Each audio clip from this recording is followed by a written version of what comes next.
1970 দশকের আমেরিকা, পুরো দেশ জুড়ে এনার্জি ক্রাইসিস চলছে। ফলে বিদ্রোহ, অন্তর্দ্বন্দ্ব, খুন একদম চরম সীমায়। দেশের বিভিন্ন কোণে গজিয়ে উঠছে satanic cult, devil worship, black magic করা গ্রুপ। এই অশান্ত সময়ের মাঝে 4 এপ্রিল 1971 সালে ইউবিসি টেলিনেটওয়ার্ক কোম্পানির তরফ থেকে টিভিতে প্রচার করা হয় নাইট আউলস নামের একটা লেট নাইট শোয়ের প্রথম এপিসোড। নাইট আউলস হোস্ট করত শিকাগোর একজন প্রাক্তন রেডিও অ্যানাউন্সার জ্যাক ডেলরয় এবং তার সহকারী হিসেবে থাকত গাস। শোতে স্কেচ কমেডি, গেস্ট অ্যাপিয়ারেন্স ও বিভিন্ন গেমসের বিনোদনের মাধ্যমে দর্শকদের মধ্যে সবথেকে জনপ্রিয় লেট নাইট শো হয়ে ওঠে। এই জনপ্রিয়তার কারণে ইউবিসির কর্ণধার জ্যাকের সঙ্গে 5 বছরে চুক্তি করে। প্রেস কনফারেন্সে একজন রিপোর্টার জ্যাককে জিজ্ঞেস করে যে এই 1 বছরের মধ্যে রেডিও থেকে টিভি জগতে এসে বিপুল জনপ্রিয়তা পাওয়ার জন্য তুমি কি স্যাক্রিফাইস করলে। জ্যাক এই প্রশ্নের উত্তর না দিলেও একটা নিউজ পেপার আর্টিকেলে দেখানো হয় যেটায় লেখা ছিল ইউবিসি কোম্পানির পূর্ব লেট নাইট শোয়ের জনপ্রিয় হোস্ট ডেজ লেন এলিভেটর অ্যাক্সিডেন্টে মারা গেছে। এই 1 সেকেন্ডের নিউজের গুরুত্ব কতখানি সেটা ভিডিওর একদম শেষে জানতে পারবে। তো ইউবিসি ডুবন্ত লেট নাইট শোকে চরম সীমায় নিয়ে যায় জ্যাকের শো নাইট আউলস, যেটা সরাসরি টক্কর দিচ্ছিল জনি কারসনের দ্য টু নাইট শোকে। আর এই শো বাস্তবেও রয়েছে। তবে এত খ্যাতির মাঝে জ্যাকে সবকিছু বলতে তার বউ ম্যাডলিন পাইপার। সে একজন প্রাক্তন স্টেজ অ্যাক্ট্রেস। জ্যাক সেলিব্রিটি হওয়ার সাথে টেলিভিশন জগতের সবথেকে কিউটেস্ট ও পারফেক্ট কাপেলের জনপ্রিয়তা লাভ করে। কিন্তু এত কিছুর মাঝে জ্যাকের নামে বিভিন্ন কনস্পিরেসি উঠে আসে। বলা হতো জ্যাক নাকি ক্যালিফোর্নিয়ার রেডউড জঙ্গলে অবস্থিত দ্য গ্রুভ নামের একটা সিক্রেট মেন্স গ্রুপের সাথে যুক্ত ছিল। 1800 সাল থেকে শুরু হওয়া এই সিক্রেট গ্রুপের সাথে যুক্ত হতে থাকে দেশের টপ লিস্টেড বিজনেসম্যান, বিখ্যাত সেলিব্রিটি, অ্যাক্টর, গায়ক ও পলিটিশিয়ান। কিন্তু উপর থেকে এটা দেখতে এলিট সামার ক্যাম্পের গ্রুপের মতো লাগলেও আড়ালে তারা অদ্ভুত রিচুয়াল ও ডেভিল ওয়ার্শিপ করত, যার মাধ্যমে নিজেদের প্রভাব প্রতিপত্তি ও খ্যাতি বাড়িয়ে নিজের কেরিয়ার গড়ার সাথে অন্যজনের কেরিয়ারও নষ্ট করত। এই রেফারেন্স দিয়ে তোমাদের বলে রাখি, বাস্তবে বোহেমিয়ান গ্রুভ ক্লাব নামের একটা গ্রুপ আছে যেটা শুরু হয় 1878 সালে। শুধু তাই নয়, ডেভিল ওয়ার্শিপ করে নিজেদের খ্যাতি অর্জন, এটা নিয়ে বর্তমানেও অনেক কন্ট্রোভার্সি আছে, যার জলজ্জান্ত উদাহরণ হলো জাস্টিন বিবার, ট্র্যাভিস স্কট, লিল ন্যাস এক্স। এমনকি এইরকম স্যাটানিক গ্রুপের ব্যাপারেও হানি সিং বিয়ার বাইসেপের পডকাস্টে বলেছিল। वहाँ सीक्रेट डोर था ऊपर एक, वहाँ पे सैटेनिक चर्च था जो खाली था। असल में famous people are into Illuminati culture. देखो अगर बड़े लेवल पे जाके, टॉप फ्लोर पे जाके, तो आपको उसकी रिफ्लेक्शन दिखती तो है। कुछ तो होंगे, कुछ लोग होंगे, दिखती है। কিন্তু নাইট আউলসের 4টে সিজন চলার পর ডাউনফল শুরু হয়, যা ইচ্ছাকৃত কন্ট্রোভার্সি করেও কারসনের শো এর টিআরপিকে হারাতে পারে না। আর কথায় আছে, ইতিহাস সর্বদা রাজাকেই মনে রাখে। 1976 সালে সেপ্টেম্বরে ম্যাডলিন নন স্মোকার হওয়া সত্ত্বেও লাং ক্যান্সারে আক্রান্ত হয়। সময় হাতে বেশি ছিল না, তাই অক্টোবরে ম্যাডলিন নাইট আউলসের শেষবারের মতো স্পেশাল অ্যাপিয়ারেন্স দেয়। কলকাতার ইডেন গার্ডেনে তাদের প্রথম দেখা থেকে শুরু করে শেষ দিন পর্যন্ত জ্যাকের সাথে কাটানো স্মৃতি সকলের সাথে শেয়ার করে। নাইট আউলসের ইতিহাসে এটা সবথেকে হাই রেটিং পাওয়া শো হয়ে যায়, কারণ 2 সপ্তাহ পরেই ম্যাডলিন মারা যায়। এই ঘটনার পর জ্যাক সমস্ত লাইমলাইট ছেড়ে অজ্ঞাতবাসে চলে যায়। কোনো খোঁজ পাওয়া যায় না তার। তবে ঠিক 1 মাস পর ডিসেম্বরের 6 তারিখে জ্যাকের আচমকা আগমন হয়। ইউবিসির পোস্টার চারিদিকে ভাইরাল হয়ে গেলেও কেউ খেয়াল করে না, একদম নিচে সবার অলক্ষ্যে লেখা ছিল UBC movie of the week, hell Abraxas. তবে এটা কেন বললাম তার উত্তর ভিডিওর শেষে পাবে। কিন্তু এবারেও জ্যাক কারসনের শোকে হারাতে না পেরে জনপ্রিয় শোয়ের লিস্টের 39তম জায়গায় নেমে আসে। স্পন্সর তো খুশি হচ্ছিলই না, সাথে জ্যাকের চুক্তি প্রায় শেষের মুখে। কিন্তু 1977 সালের 31শে অক্টোবর হ্যালোউইন নাইটে জ্যাক একটা অকাল্ট থিমের উপর স্পেশাল এপিসোড প্ল্যান করে, যার নাম Late Night with the Devil. কিন্তু এই শো যে কি পরিমাণ বিভীষিকা নামিয়ে আনবে সেটা কেউ জানত না। আর আজ তোমরা দেখতে চলেছ এই শোয়ের 335 নম্বর অভিশপ্ত এপিসোড। আজ রাতে এই স্পেশাল শোতে উপস্থিত থাকবে একজন মিডিয়াম যার নাম ক্রিস্টু, বিখ্যাত magician Carmichael Haig, parapsychological doctor June রসের সাথে একজন মেয়ে লিলি এবং গায়িকা ক্লিও জেমস। তো প্রথমে কিছু কমেডির পর আগমন হয় মিডিয়াম ক্রিস্টুর। সে নিজের পরিচয় দিয়ে বলে হ্যালোউইনের রাতে স্পিরিচুয়াল জগৎ এবং পার্থিব জগতের মধ্যে কানেকশন সব থেকে স্ট্রং হয়, যার কারণে এই রাতে বেশ কিছু অলৌকিক ঘটনা ঘটতে দেখা যায়। এমনকি যারা খুব রিসেন্টলি মারা গেছেন তাদের আত্মা আজ অসম্পূর্ণ কাজ শেষ করতে ফিরে আসে। ক্রিস্টো এই আত্মাদের উপস্থিতি অনুভব করতে পারে। এটা খানিকটা রেডিও ফ্রিকোয়েন্সির মতো। তো ক্রিস্টো এই শোতে উপস্থিত দর্শকদের পরিবারের কোনো মৃত ব্যক্তির আত্মাদের সাথে কন্ট্যাক্ট করার চেষ্টা করবে। সেই মতো ক্রিস্টো প্রথমে পিটারসেন নামের কারোর উপস্থিতি অনুভব করে। তখন দর্শকদের মধ্যে একজন বলে ওঠে যে তার স্ত্রীর নাম পিটারম্যান, কিন্তু সে তো 5 বছর আগে প্রতিবেশীর সাথে পালিয়ে গেছে। এবার এই কথা শুনে সবাই হাসতে শুরু করলে ক্রিস্টোর প্রথম অ্যাক্ট বিফলে যায়। তার মতে কখনো এটা স্টুডিও লাইট এবং একাধিক মানুষের উপস্থিতি আত্মাদের কানেকশনে বাধা সৃষ্টি করে। তবে পর মুহূর্তে ক্রিস্টো এডি নামক কোনো আত্মার সাথে কন্ট্যাক্ট করলে দর্শকদের মধ্যে উপস্থিত 2 জন মহিলার মধ্যে একজন বলে ওঠেন তার ছেলের নাম এডমন্ড এবং তার ডাকনাম ছিল এডি, আর পাশে বসা মেয়েটি তার বোন। এডি কাউকে কিছু না জানিয়ে আত্মহত্যা করেছিল, তবে সে পাপাকে ভীষণ মিস করে। মহিলাটি কথা শুনে কেঁদে ফেললে ক্রিস্টো বলে এডি চায় তার পরিবার সর্বদা ভালো থাকুক। এই ঘটনায় উপস্থিত সকল দর্শক করতালির সাথে ক্রিস্টোকে অভিনন্দন জানায়। এরপর ব্রেকের সময় আসলে হঠাৎ স্ক্রিন ফ্লিকার করে আচমকা ক্রিস্টো মাথা ধরে বসে পড়ে। তার চোখের মনি উল্টে চিৎকার করে বলতে থাকে এখানে মিমিকে চেনে এমন কেউ আছে, কারণ তার স্ট্রং উপস্থিতি সে অনুভব করতে পারছে। এই মিনি প্রচণ্ড দুঃখে রয়েছে এবং ক্রিস্টো একজন অবিবাহিত পুরুষকে তার সামনে ওয়েডিং রিং সহ দাঁড়িয়ে আবছা দেখতে পাচ্ছে। তখনই পুরো সেটের কারেন্ট ব্রেক হওয়ার সাথে ক্রিস্টো স্বাভাবিক হয়ে উঠলে কোনোরূপ সময় নষ্ট না করে ব্রেক নেওয়া হয়। পরে আমাদের ব্ল্যাক অ্যান্ড হোয়াইটে শোয়ের বিটিএস দেখানো হয়। জ্যাক, শোয়ের প্রডিউসার সবাই জিনিসগুলো এনজয় করছিল এবং জ্যাকের এটা ক্রিস্টোর অ্যাক্ট বলেই মনে হচ্ছিল।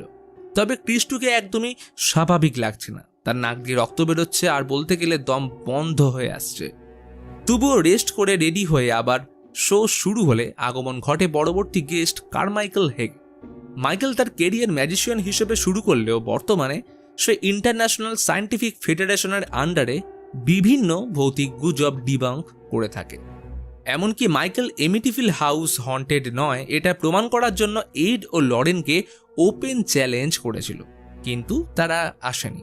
আর বেসিক্যালি এইখানে সে এসছে ক্রিস্টোকে সবার সামনে এক্সপোজ করতে, তাই সে ক্রিস্টোকে বিভিন্নভাবে অপমান করার সুযোগ ছাড়ে না। শুধু তাই নয়, আত্মার উপস্থিতির ব্যাপারে মাইকেলকে ভুল প্রমাণ করে $1 লাখ নিয়ে যাওয়ার অফার করলে স্ক্রিন আবার ফ্লিকার হতে লক্ষ্য করা যায়। মাইকেল ক্রিস্টোর অ্যাক্টগুলোকে জাস্ট অন্ধকারে তীরমালার সাথে তুলনা করে তাকে চিটার বলতে থাকলে ক্রিস্টোর অবস্থার অবনতি ঘটতে থাকে।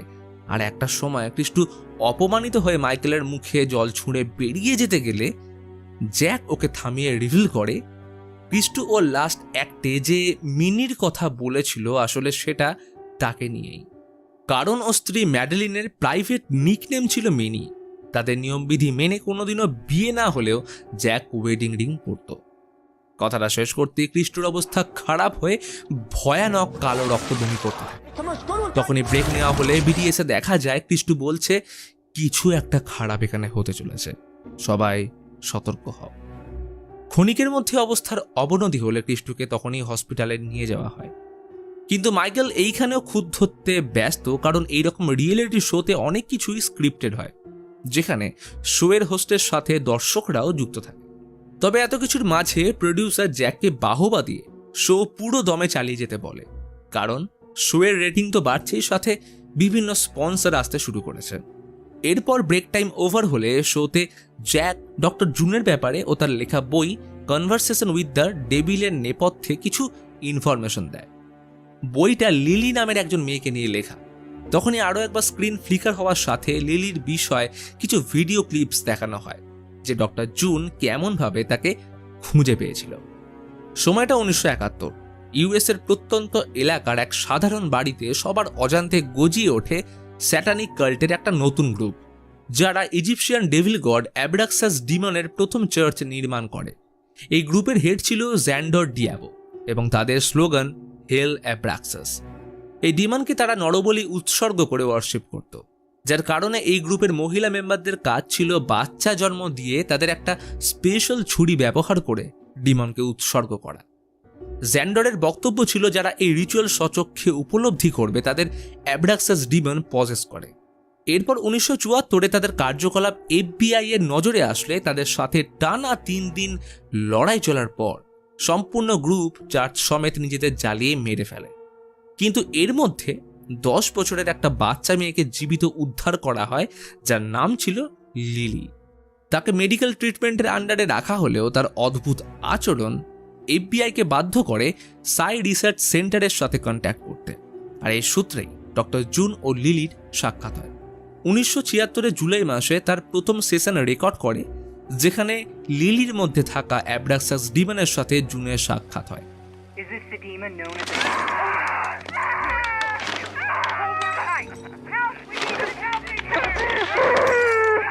এই ভিডিও ক্লিপ শেষ হতেই স্টেজে আগমন হয় ডক্টর জুন এবং লিলির। তার আগমনের সাথে স্ক্রিন আরও একবার ফ্লিকার হয়। আর কেন আমি এটা বারবার বলছি সেটা লাস্টেই জানতে পারবে। লক্ষণীয় বিষয়ে লিলির আচরণ ছোটদের মতো হলেও ওর কথা বলার ধরন প্রাপ্তবয়স্কদের মতো। লিলি এর আগে জ্যাকের শো না দেখলেও তার বিষয়ে অনেক কিছুই জানে, এমনকি তার বউ যে ক্যান্সারে মারা গেছে সেটার ব্যাপারেও অবগত। সে জ্যাকের দিকে অদ্ভুতভাবে তাকিয়ে বলে ওঠে, শোয়ের ব্যাপারে চিন্তা করো না, তুমি খুব তাড়াতাড়ি ফেমাস হতে চলেছ। এরপরে ব্রেক নেওয়া হলে হঠাৎ লিলি ম্যাডলিনের কণ্ঠস্বরে বলে ওঠে, কি জ্যাক, আমায় কেমন লাগছে? জ্যাক ক্ষণিকের জন্য চমকে উঠলেও বড়ক্ষণে নিজেকে সামলে নেয়। ব্রেকের মাঝে জুন চিন্তিত হয়ে পড়ে, কারণ ওর মতে এ সময়ের সাথে লিলি আরও বেশি আনপ্রেডিক্টেবল হয়ে পড়ছে। কারণ কাল লিলি অদ্ভুতভাবে জ্যাকের নাম স্মরণ করছিল, যেন সে পুরনো কিছু স্মৃতি মনে করতে চাইছে। কিন্তু জ্যাক তাকে চুপ করিয়ে শোয়ের মাধ্যমে ওর লেখা বইয়ের প্রচারে বেশি ফোকাস করতে বলে। এবং এইখানে তাদের কথোপকথন দেখে বোঝা যায় জুন ও জ্যাক একে অপরকে ভালোবাসে। তখন এই প্রডিউসার এসে জানায় হসপিটাল নিয়ে যাওয়ার পথে ক্রিস্টু মারা গেছে, কিন্তু ড্যামেজ কন্ট্রোলের জন্য জ্যাক বলে এই খবর যেন কেউ জানতে না পারে, বিশেষ করে গাস। ব্রেকের পর শো পুনরায় শুরু হয় এবং তাদের সামনে রাখা ছিল অ্যাব্রাক্সাস ডিমনের চার্চ থেকে উদ্ধার করা রিচুয়ালসে ব্যবহৃত বেশ কিছু জিনিস, যার মধ্যে সেই ছুরিটাও ছিল যেটার মাধ্যমে ডিমনকে স্যাক্রিফাইস করা হতো। প্রথমে জুনের প্যারাসাইকোলজি সাবজেক্টের উপর PhD করা নিয়ে বেশ কিছু আলোচনা হয়, যেখানে অবশ্য মাইকেলের তির্যক মন্তব্য আসতেই থাকে।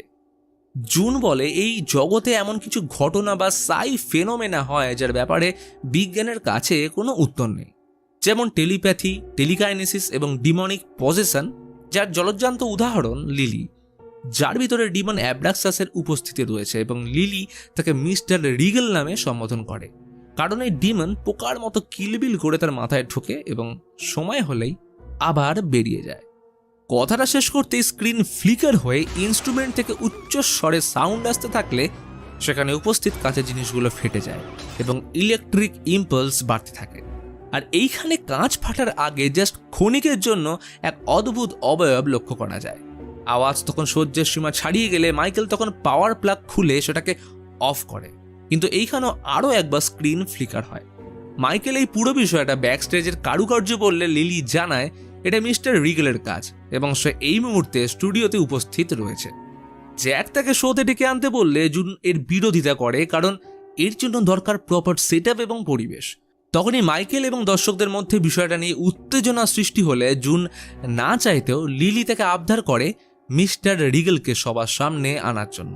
তাই না চাইতেও জুন রাজি হলে কিছু শর্ত রাখে, যেমন উপস্থিত দর্শক, ব্যাকস্টেজ মেম্বার এবং বিশেষ করে গেস্টকে তাদের সাথে কোঅপারেট করতে হবে এবং যাই হয়ে যাক না কেন তার কথার অবাধ্য হওয়া যাবে না। এবং এর সাথেই নেওয়া হয় একটা ছোট্ট ব্রেক। জুন এতে একদমই খুশি নয়, তাই জ্যাককে দোষারোপ করতে থাকে। তবে লক্ষণীয় বিষয়, জুন যতটা নার্ভাস ফিল করছে ততটাই স্বতঃস্ফূর্ত লাগছে লিলিকে।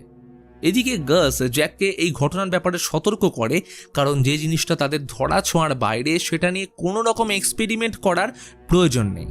এমনকি সে এটাও জানে ক্রিস্টুর সাথে কি হয়েছে, আর হয়তো এটার পিছনে মিস্টার রিগেল দায়ী। কিন্তু জ্যাক এইসব শুনতে রাজি নয়, কারণ যেন তেন প্রকারে এই শো এবং তার কেরিয়ার সে বাঁচিয়েই ছাড়বে। তো ব্রেকের পর শুরু হয় the conversation with the devil. শান্ত ও অন্ধকার পরিবেশে জুন সবাইকে রিকোয়েস্ট করে যাই হয়ে যাক কেউ যেন চিৎকার না করে এবং প্রত্যেকে নিজ স্থানে বসে পুরো ঘটনার উপলব্ধি করে, কারণ এর কোনো একটা বিকৃত হলে তার সাথে লিলির ফোকাস নষ্ট হয়ে যাবে। এরপর সেশন স্টার্ট হলে তার ভিতরে থাকা অ্যাব্রাক্সাস ডিমনকে জাগিয়ে তোলে, আর তখনই স্ক্রিন ফ্লিকার হওয়ার সাথে লিলির মধ্যে এক অদ্ভুত পরিবর্তন লক্ষ্য করা যায়। তার ভয়েস থেকে শুরু করে মুখের গড়ন সম্পূর্ণ চেঞ্জ হয়ে যায় এবং চেয়ারে বাঁধা অবস্থায় ভয়ানক আচরণ করতে থাকে। গোটা টিভির এবং সেটে উপস্থিত দর্শকরা এই ভৌতিক ঘটনা সাক্ষী হয়েছিল। জুন তাকে শান্ত থাকতে বলে বোঝায় যে এই জগতে তাকে আনা হয়েছে বিশেষ কোনো কারণের জন্য। আর তখনই লিলি আচমকা জ্যাকের দিকে তাকিয়ে বলে, জ্যাক, তোমার সাথে আবার দেখা হয়ে আমার ভালো লাগছে। জ্যাক হঠাৎ অপ্রস্তুত হয়ে বলে এটা কি করে সম্ভব, কারণ এটাই তার সাথে প্রথম দেখা। এবং এইখানেই জাস্ট হাফ সেকেন্ডের জন্য লিলির মধ্যে ম্যাডেলিনের আত্মাকে লক্ষ্য করা যায়। লিলি ডেমনিক ভয়েসে বলে ওঠে, এত তাড়াতাড়ি ভুলে গেলে? আমাদের সেই বড় গাছগুলোর নিচে দেখা হয়েছিল। বিপদের আশঙ্কা দেখে জুন লিলিকে ফিরে আসতে বললে ওর ভিতরের অ্যাব্রাক্সাস ডিমন বলে, বোকা মেয়ে, তুই জানিস না ওর লাস্ট পার্টনারের সাথে কি হয়েছিল, আর এখন তোরা দুজন কি করছিস সেটা বাকিরাও জানে। এর সাথে লিলি দুজনকে অকথ্য ভাষায় গালিগালাজ করতে থাকলে জুন ওকে থাপ্পড় মেরে চুপ করাতে গেলে লিলির মধ্যে অ্যাব্রাক্সাস ডিমনকে ক্ষণিকের জন্য লক্ষ্য করা যায়। লিলি জুনকে বার্তা না দিয়ে জ্যাককে বলে, তুমি এটা করতে পারলে? আর তখনই সেটের চারিদিকে ইলেকট্রিক ইম্পালস প্রবাহের সাথে লিলি চেয়ার সমেত হাওয়ায় ভেসে ওঠে। তবে বড়ক্ষণেই আবার সব শান্ত।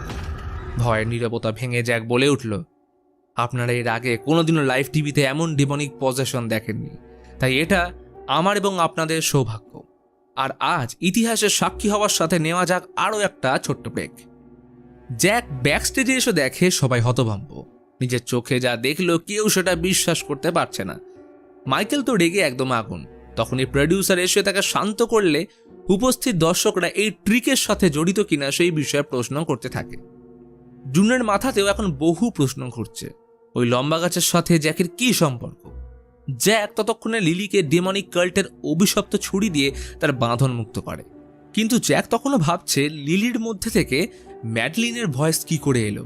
কিন্তু তার এই ভাবনার ব্যাঘাত ঘটিয়ে প্রডিউসার বলে, এই মুহূর্তে প্রচুর স্পন্সর তাদের সাথে যোগাযোগ করছে এবং তাদের শো টিভির ইতিহাসে সবথেকে হাই টিআরপি ও রেটিং সহ রেকর্ড গড়তে চলেছে। তবে সবার অগোচরে প্রত্যেকেরই কাণ্ড কারখানা লিলি অদ্ভুতভাবে দেখছে। তো ব্রেকের পর আবার শো চালু। জ্যাকের প্রশ্নে লিলি জানায় সে একদম ঠিক আছে এবং তার কাছে এই ব্যাপারটা জেগে স্বপ্ন দেখার মতো ছিল। কিন্তু এইখানে মাইকেল তাদেরকে চ্যালেঞ্জ করে বলে এইখানে কোনো ডিমনিক পজেশন হয়নি, বরং পুরো বিষয়টা ছিল হিপনোটিজম এবং সে এটা প্রমাণ করে দেখাবে। সেই মতো মাইকেল গাসকে ভলেন্টিয়ার বানালে সে মজা করে বলে, যাই করো ভাই, আমার ঘাড় মটকে দিও না।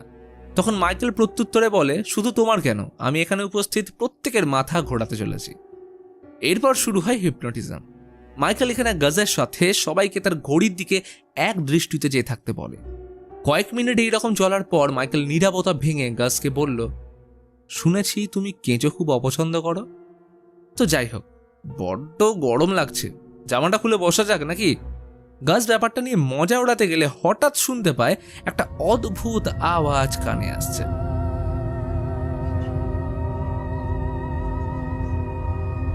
তখনই সে কথা মতো কোট খুলে বসে পড়ে। মাইকেল বলে, তোমার গলার পাশে ওই কাটা জায়গাটা থেকে কি একটা বেরোচ্ছে। আর তখনই লক্ষ্য করা যায় গাজের গলার পাশে ব্লেডে কেটে যাওয়া অংশ থেকে একগুচ্ছ কেঁচো বেরিয়ে আসছে। আর শুধু তাই নয়, গাজ ভয় তার পেট চিড়ে ফেলতেই ভিতর থেকে বেরিয়ে আসে পচা গলা কেঁচো। সেখানে উপস্থিত প্রতিটা দর্শক, জ্যাক, জুন সবাই ভয় কাঁপছে, কিন্তু লিলি এসব দেখে হেসেই চলেছে। পরিস্থিতি চরমে চলে যাওয়ার পর মাইকেল হঠাৎ তুড়ি বাজিয়ে সবার ঘোর কাটাতেই দেখে সবকিছু নর্মাল, সেখানে কিচ্ছু হয়নি এবং গাজ সম্পূর্ণ সুস্থ। জ্যাক তো ভেবেই পাচ্ছে না তারা যেটা এখন দেখলো সেটা কি আদৌ সত্যি। মাইকেলের মুখে এখন জয়ের হাসি। সে প্রমাণ করতে পেরেছে জাস্ট হিপনোটাইজ করে প্রত্যেককে বোকা বানানো সম্ভব, আর সেটাই জুন আর লিলি করেছে। কিন্তু উপস্থিত কেউ বিশ্বাস করতে না চাইলে তখন রিকোয়েস্ট করা হয় ক্লিপ রিওয়াইন্ড করে দেখার জন্য। কারণ মানুষের চোখকে ফাঁকি দেওয়া সম্ভব হলেও ক্যামেরাকে করা যায় না। সেই মতো ভিডিও ক্লিপ চেক করা হলে দেখা যায় মাইকেল সত্যি বলছে, কারণ ক্যামেরায় এইরকম কোনো অদ্ভুত ঘটনা ধরাই পড়েনি বা গাজের শরীর থেকে কোনো কেঁচো বেরোয়নি। তখন বাকি দর্শকদের জিজ্ঞেস করলে জানতে পারে কিছু জন এমন ছিল যারা কোনো কিছু দেখতে পায়নি, অর্থাৎ তারা হিপনোটাইজ হয়নি। তখনই জুন মন্তব্য করে যে তারা কাউকে হিপনোটাইজ করেনি। তবে এই কথাই কেউ বিশ্বাস করতে না চাইলে লিলি পরামর্শ দেয় ভিডিও ক্লিপ চেক করার জন্য। জুন এই প্রস্তাবে রাজি না হয়ে লিলিকে নিয়ে চলে যেতে চাইলে লিলি সবাইকে সত্যিটা জানানোর জন্য জুনকে থাকতে রিকোয়েস্ট করে। আর এরই সাথে ভিডিও চেক করলে একটা অদ্ভুত জিনিস ধরা পড়ে, কারণ ক্যামেরায় দেখা যায় লিলির মধ্যে যেসব পরিবর্তন লক্ষ্য করা গেছে, এমনকি তার হাওয়ায় ভেসে ওঠা, সবটাই সত্যি। তখনই জ্যাক ভিডিওর মধ্যে ওই ফ্লিকার বা গ্লিচটা লক্ষ্য করে। ফলে টেকনিশিয়ান টিমকে বলে প্রতিটা ফ্রেম এক এক করে চেঞ্জ করতে বললে ভয়ানক জিনিস দেখতে পাওয়া যায়। কারণ লিলি যখন জ্যাককে সম্বোধন করে তখন ঠিক ওর পিছনে দাঁড়িয়েছিল ম্যাডলিনের আত্মা। এই দৃশ্য দেখে সেখানে উপস্থিত প্রত্যেকে ঘাবড়ে গেলে জ্যাক কি বলবে ভেবে পায় না। তবে মাইকেল এটাকে এডিটারের কারচুপি বলে ব্যঙ্গ করলে আচমকা লিলির গোটা শরীরে ভয়ানক বিদ্যুৎ প্রবাহ লক্ষ্য করা যায়। সে রীতিমতো 2 হাতে বিদ্যুৎ প্রবাহ কন্ট্রোল করলে পুরো স্টুডিওর লাইট নেভার আগে আরও একবার ম্যাডলিনের ঝলক দেখা যায়। আর পরক্ষণে এক ভয়ানক চিৎকারের সাথে লিলির মাথা দুখণ্ড হয়ে অ্যাবডাক্সাস ডিমনের এক অদ্ভুত রূপ ধারণ করে এবং সে গাছের ঘাড় মোটকে সবার সামনেই মেরে ফেলে। জুন তাকে কন্ট্রোল করতে গেলে ওর গলায় থাকা নেকলেস দিয়ে জুনের মাথা ধর থেকে আলাদা করে দেয়। মাইকেলের নৃশংস দৃশ্য দেখে ডলারের চেক দিয়ে সবকিছু শান্ত করতে বললে লিলির মধ্যে থাকা অ্যাবডাক্সাস ডিমন মাইকেলকে ভিতর থেকে জ্বালিয়ে মেরে ফেলে। দূরে অবাক চিত্তে এই নারকীয় দৃশ্য দেখে জ্যাক স্তব্ধ হয়ে দাঁড়িয়ে। তাকে প্রডিউসার কোনো রকমের সেট থেকে বের করে আনতেই সিগন্যাল আউট হলে ক্ষণিকের জন্য অ্যাবডাক্সাস ডিমনের প্রতিচ্ছবি লক্ষ্য করা যায়। এরপর জ্যাকের কিছু বিক্ষিপ্ত মেমোরি দেখানো হয়, যেখান থেকে রিভিল হয় আসল রহস্য। জ্যাক যখন তার কেরিয়ারের একদম নিম্ন পর্যায়ে আসতে শুরু করে তখন দ্য গ্রুভ নামের সেই এলিট গ্রুপে জয়েন করে। বরাবরই এই দ্য গ্রুভ নিয়ে বিভিন্ন কনস্পিরেসি শোনা যেত এবং সেই কথা একদম সত্যি, কারণ জ্যাক তার প্রিয় ও ভালোবাসার পার্টনার ম্যাডলিনকে স্যাক্রিফাইস করে তার কেরিয়ার উপরে নিয়ে যাওয়ার জন্য। এই কারণেই পেপারে ছাপা হয়েছিল নন স্মোকার হওয়া সত্ত্বেও ম্যাডলিনের ক্যান্সার ধরা পড়েছে এবং এই কারণেই লিলির মধ্যে থাকা অ্যাবডাক্সাস ডিমন জ্যাককে বলেছিল তাদের শেষ দেখা হয়েছিল জঙ্গলের ওই বড় গাছের নিচে, যেটা বোঝাচ্ছিল জ্যাক স্যাক্রিফাইস করার জন্য ক্যালিফোর্নিয়ার রেডউড জঙ্গলে গেছিল। জ্যাক যখন ইউবিসির সাথে 5 বছরের চুক্তি সাইন করে তখন এক রিপোর্টার জিজ্ঞেস করেছিল সে এই খ্যাতি অর্জন করার জন্য কি স্যাক্রিফাইস করেছে, যেটা আশা করি মুভির এই পয়েন্টে এসে তোমরা সকলেই বুঝতে পারছো। আসলে এখানে প্রথম থেকেই আমাদের বিভিন্ন হিন্টস দেওয়া হচ্ছিল। এমনকি ইউবিসির মালিক তার শো রিভাইভ করার জন্য আগের হোস্ট ডেজ লেনকে স্যাক্রিফাইস করেছিল। লক্ষণীয় বিষয়ে রিচুয়াল করার সময় প্যাঁচার পোশাক পরা কয়েকজনকে দেখানো হয়, যেটা এই গ্রুপ মেম্বারদের হিডেন সিম্বল, যার কারণে অ্যাবডাক্সাস ডিমনের চার্চে প্যাঁচার মূর্তি পাওয়া যায়। আর শুধু তাই নয়, জ্যাকের শোয়ের নাম ও সিম্বল ছিল নাইট আউলস, আর নাইট আউলসের পোস্টারের নিচে লেখা হেল অ্যাবডাক্সাস, যেটা জ্যান্ডরের স্যাটানিক গ্রুপের স্লোগান ছিল। তখন জ্যাক তার ভিশনে বিছানায় শুয়ে থাকা অসুস্থ ম্যাডেলিনকে দেখতে পায়। সে মৃত্যু যন্ত্রণায় কষ্টের মধ্যে বলছে, তুমি নাম্বার 1 হওয়ার জন্য যা করার সেটা করে সবই তো পেলে, কিন্তু এর জন্য এমন ক্ষতিপূরণ দিতে হবে সেটা কখনো ভাবিনি। এখন তুমি আমায় মৃত্যু যন্ত্রণা থেকে মুক্তি দাও। এই বলে জ্যাকের হাতে রিচুয়ালসে ব্যবহৃত সেই ছুরি দিয়ে তার পেটে ঢোকাতেই আচমকা ঘোর কাটে এবং দেখা যায় সে লিলিকে মেরে ফেলেছে। ভয়ার্ত জ্যাক পাথরের মতো দাঁড়িয়ে সত্যি মিথ্যার বেড়া জালে আটকে বিড়বিড় করে যাচ্ছে। শোনা যায় পুলিশ গাড়ির সাইরেনের আওয়াজ এবং এর সাথে মুভি এখানেই শেষ হয়। আসলে এই গ্রুপ সর্বদা নিজের স্বার্থ নিয়ে কাজ করে। আসলে জ্যাকের সাথে ইউবিসির 5 বছরের চুক্তি তার নিজের জন্য নয়, বরং অ্যাবডাক্সাস ডিমনের প্রচারের জন্য করা হয়েছিল। জ্যাক এই স্যাক্রিফাইস করেছিল 1 নম্বরে আসার জন্য এবং সত্য অনুযায়ী নাম্বার 1 স্পটে চলে আসলেও এর স্থায়িত্ব ছিল জাস্ট কয়েক ঘন্টা। আসলে এটাই তো ডেভিলের ছলনা। অ্যাবডাক্সাসের চার্চ ধ্বংস হওয়াটাও প্ল্যানের অংশ ছিল, যেখানে সবার সম্মুখে এই স্যাটানিক কাল্ট শেষ হয়ে গেলে এরা অগোচরে ঠিকই দ্য গ্রুভের আন্ডারে তাদের প্রচার চালিয়ে গেছে এবং সেই চার্চ থেকে একমাত্র জীবিত লিলি এই প্ল্যানে যুক্ত হয়। আসলে ম্যাডেলিন যখন মারা যায় সেই সময় জুনের সাথে জ্যাকের প্রথম দেখা হয়, আর ওই একই সময় লিলি জুনের সান্নিধ্যে আসে। এবার জুন ও জ্যাকের মধ্যে সম্পর্ক চলাকালীন the conversation with the devil বইটা লেখে, যেটার বিষয়বস্তু ছিল লিলি, আর হয়তো অ্যাব্রাক্সাস বললেও ভুল হবে না। এবং সেই বইটা প্রচার করতে তারা আসে জ্যাকের শোতে, যেখানে এসে লিলির মাধ্যমে অ্যাব্রাক্সাস টিভির সামনে বসে থাকা দেশের সব দর্শকদের সামনে তার কার্যসিদ্ধি করে। আর অবশেষে ক্রিস্টুর বলা সেই কথা, হ্যালোইনের রাতে রিসেন্টলি মারা যাওয়া মানুষের আত্মা তার অপূর্ণ কাজ শেষ করতে ফিরে আসে, যার কারণে এই শোতে ম্যাডেলিন আসে। কিন্তু জ্যাক যেহেতু ম্যাডেলিনের আত্মাকে আগেই অ্যাব্রাক্সাসের কাছে উৎসর্গ করে দিয়েছিল, তাই অ্যাব্রাক্সাস ম্যাডেলিনের আত্মাকে নিজের ক্ষমতায় ইচ্ছে মতো ব্যবহার করছিল। এই জন্য শুরু থেকেই স্ক্রিন ফ্লিকার ও ইলেকট্রিক ইম্পালস দেখানোর অর্থ ছিল অ্যাব্রাক্সাসের আগমন। তো অবশেষে পুরো বিষয়টা সাজালে দাঁড়ায় জ্যান্ডরের স্যাটানিক চার্চ ও জ্যাকের নাইট আউলস শুরু হয় 1971 সালে। ম্যাডেলিন মারা যায় 1976 সালে, আর জুন লিলির প্রথম সেশন করেছিল ওই 1976 সালেই। তো আশা করি এখন বুঝতে পারছো শুরুতে যেগুলো বিক্ষিপ্ত ঘটনা বলে মনে হচ্ছিল, সেগুলো আসলেই বড় একটা প্ল্যানিংয়ের আন্ডারে সাজানো দাবার গুটি, যেগুলো খুব ভালোভাবে সময় মতো এক্সিকিউট করা হয়েছিল, কারণ এটা the Late Night with the devil.